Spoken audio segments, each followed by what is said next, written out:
What would happen if you built a refuge for a persecuted people in a place where another people already lived? In the next few minutes, you'll learn why this moral quandary is at the root of the struggle between Israelis and Palestinians, and what you can do to help achieve a just peace for everyone in the region.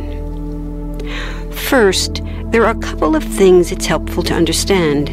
One, many Jews fled harsh persecution in anti-Semitic Europe, especially the Nazi Holocaust.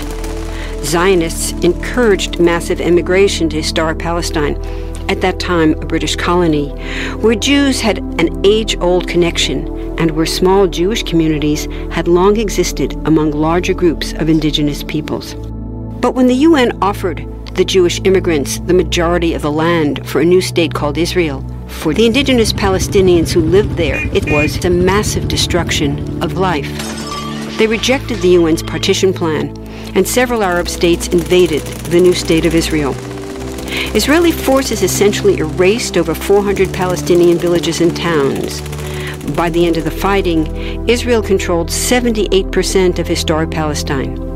And when 750,000 Palestinians who fled or were expelled during fighting tried to return to their homes where the new state now stood, they were permanently barred by the Israeli government. While over 100,000 of their relatives and neighbors who hadn't left became second-class citizens of the new state, along with the new Jewish majority.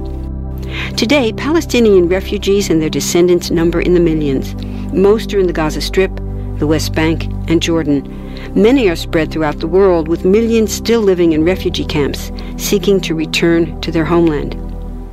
To sum up, one group of refugees found a much-needed home, but in the process, a new group of refugees was created. Here's the second thing to understand. Israel was founded as a Jewish state. But now ask yourself, what exactly does that mean? People had lots of ideas about what a Jewish state should look like. Some called for equality for all citizens. But what was created, in practice, was institutional discrimination against non-Jews.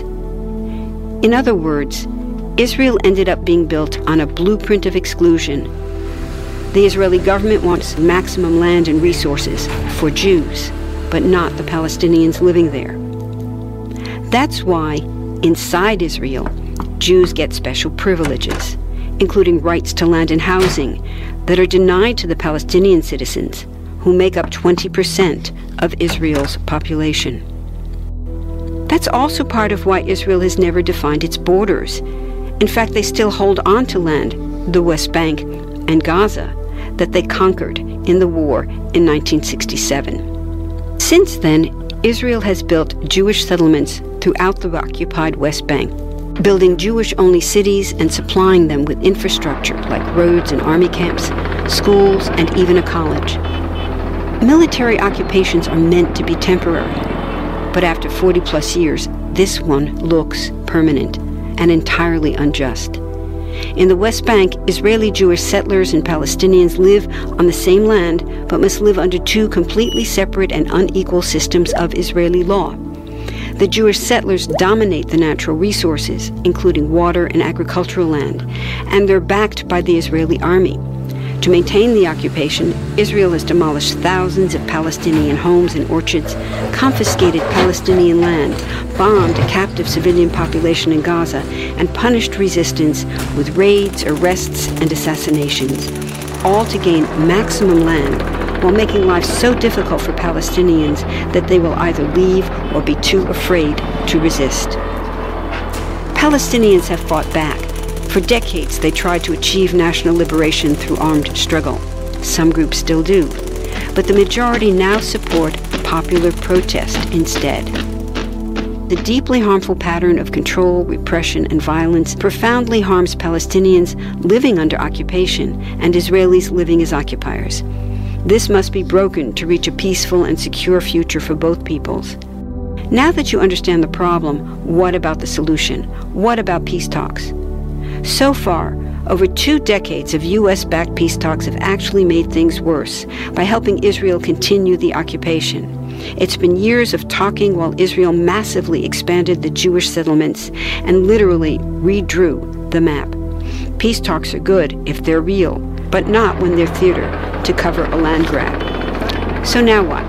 The current world superpower, the United States, has been a terrible friend, enabling Israel's destructive and self-destructive expansion onto Palestinian land by funding the Israeli military, the biggest recipient of U.S. foreign aid in the world.